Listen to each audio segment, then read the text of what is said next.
여기서 다시 신약 성경에 접근하는 전체 문제에 대해 빛을 던져주는 매우 중요한 진술이 있는 것입니다. 너희 육신이 연약함으로 내가 사람의 예대로 말하노니.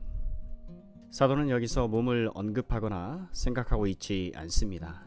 그는 성령의 도움이 없는 본성적인 인간의 기능을 의미하는 육신에 대해 말하고 있습니다. 이 육신은 죄에 의해서 지배되고 부패되고 잘못 사용되는 몸의 기능들을 뜻합니다. 바울이 예증을 사용할 필요가 있게 한 것은 이지나 지력만이 아니라 바로 이런 점 때문이었던 것입니다.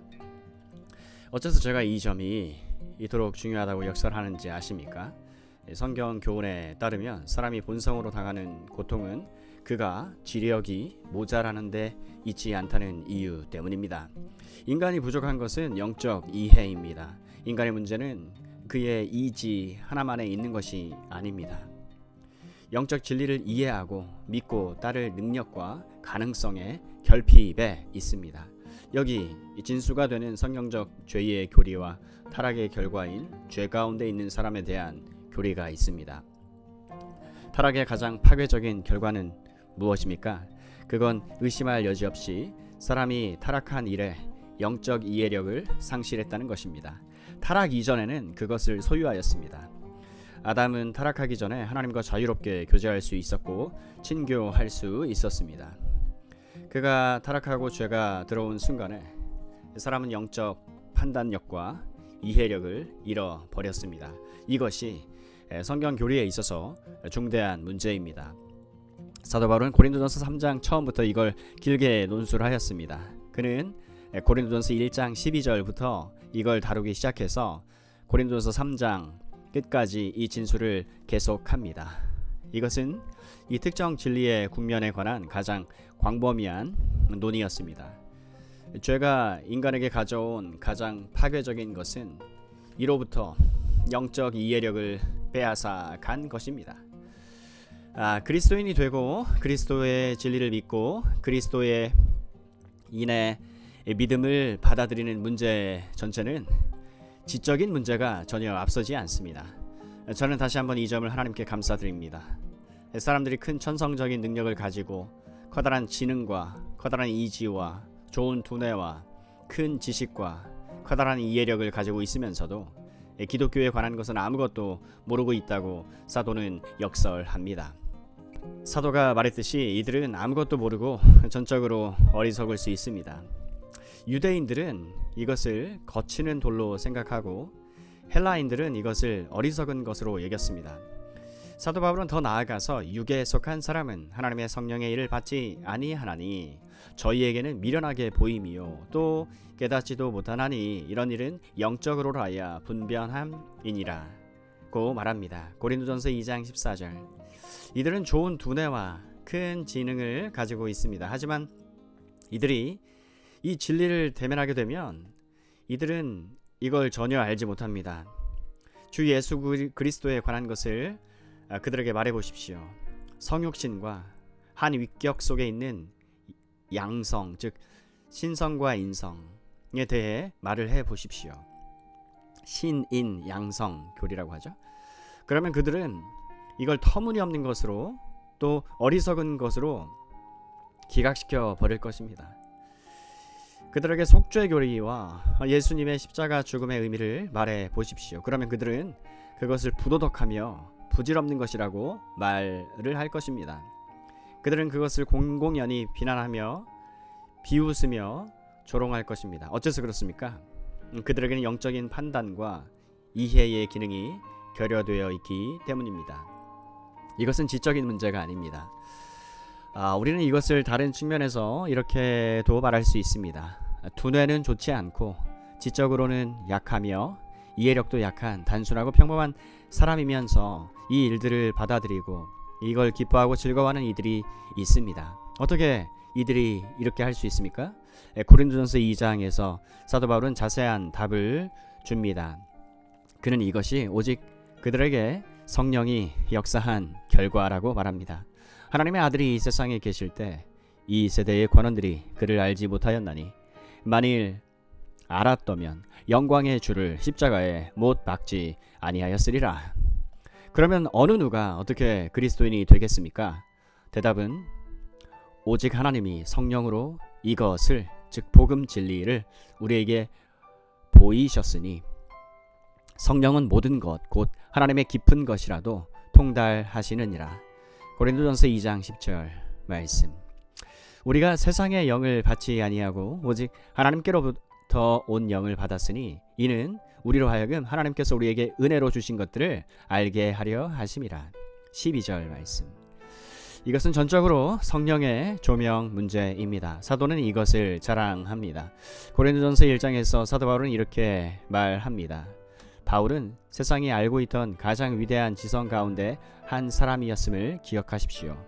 참고로 형제들아 너희를 부르심을 보라. 육체를 따라 지혜 있는 자가 많지 아니하며 능한 자가 많지 아니하며 문벌 좋은 자가 많지 아니하도다. 하지만 하나님께서 세상에 미련한 것들을 택하사 지혜 있는 자들을 부끄럽게 하려 하시고 세상에 약한 것들을 택하사 강한 것들을 부끄럽게 하려 하시며 하나님께서 세상에 천한 것들과 멸시받는 것들과 없는 것들을 택하사 있는 것들을 폐하려 하시나니 이는 아무 육체라도 하나님 앞에서 자랑하지 못하게 하려 하심이라. 26절 이하 29절 말씀. 그리스도인이 된다는 것은 지성과 천성적인 능력과 이해력과 아무 상관이 없습니다. 사도는 이 사실을 자랑하고 있는 것입니다. 그러면 이것은 무지를 추켜 세우는 것입니까? 천만에요. 이것은 지력이 결정적인 요인이 아니라는 것을 보여주기 위한 것일 뿐입니다.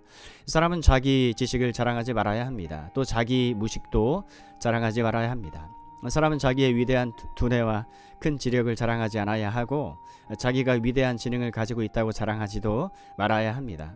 우리가 양편 모두에 대해 그렇게 말하는 것은 필수적으로 중요합니다. 어떤 사람들에게 오는 시험은 그들의 두뇌를 자랑하는 것입니다.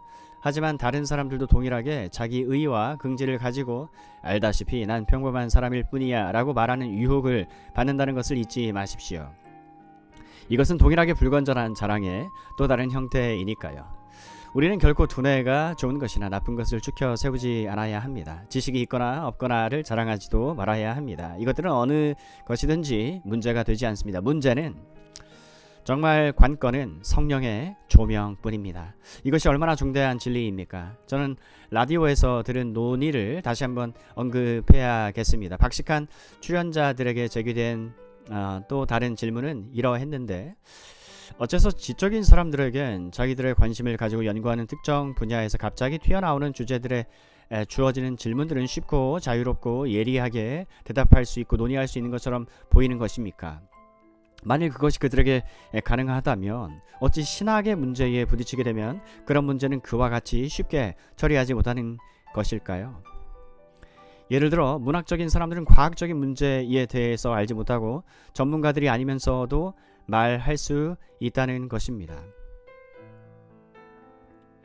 그들은 과학에 대하여 아주 자유롭게 아는 척하면서 말할 수 있는 것처럼 보입니다. 질문자는 그러나 그것이 신학적인 문제가 되었을 때는 그렇지 못한 것 같음을 목격하였습니다 라고 했습니다. 그 좌담에 나온 학식 있는 출연자들이 그 질문에 대한 대답에는 속수무책인 것 같았습니다. 그들은 전문 용어를 모르고 신학에 정통하지 않았으면 참가할 수 없노라고 애써 말하려 하였습니다. 신학과 관련해서 그러한 지식이 필요한 것 같았습니다. 그러나 다른 주제들에 대해서는 그렇지 않은 것 같았습니다. 그러나 이것은 전혀 우스꽝스러운 일입니다. 그 좌담에 나온 학식 있는 사람들이 이런 문제들에 대해 자유롭게 이야기하지 못하는 이유는 한 가지입니다. 그 문제들은 영적으로라야 분별되는 문제라는 것입니다. 가장 위대한 육적인 마음과 두뇌는 마치 오래 끄는 학습처럼 소용이 없습니다. 영적 분별의 문제들은 성령에 의해서 소개될 수 있는 영역에 속해 있습니다. 이 영역에 들어오기 위해서는 성령의 역사의 결과로 안내를 받아야만 합니다. 이것은 영적인 영역입니다. 음악, 예술, 과학, 정치학 이와 같은 모든 것들은 궁극적으로 한 영역에 속해 있습니다. 그러나 기독교 진리는 이 영역에 속해 있지 않습니다. 어떤 사람이든지 성령의 조명을 받고 새 사람에게 속한 영적 기능을 가지기까지는 이 문제에 대해서 완전히 병들었고 자기의 깊이를 넘어서는 것입니다. 이건 정말 자랑할 만한 것입니다. 기독교 진리에 대하여 우리 모두는 같은 수준에 있습니다. 이 점이 궁극적으로 하나님의 구원 방식이 그렇다는 것을 증거하는 것입니다. 그것이 사람의 구원 방식이라면 그건 우리 마음과 이지에 달려있게 될 것입니다. 물론 어떤 이들은 다른 이들에 대해 큰 이점을 가질 것입니다. 그러나 하나님께서는 아무도 다른 사람에 비해 더 큰 이점을 가지지 못할 방식을 고안하신 것입니다. 우리들 모두 각자 완전한 무력과 절대적인 불능 수준에 머물도록 하시었습니다. 어떤 두뇌도 가치가 없습니다. 또 두뇌가 좋지 않은 것도 가치가 없습니다. 우리는 모두 같은 위치에 있습니다. 다 같은 수준에 있습니다. 우리는 다 같은 정도로 실패하였고 우리는 동등하게 무력합니다. 그러므로 다른 편에서는 모든 유형의 사람들을 구원할 소망이 함께 있어지게 되는 것입니다. 이건 얼마나 훌륭한 구원입니까? 그렇기 때문에 저는 다시 한번 말씀드립니다.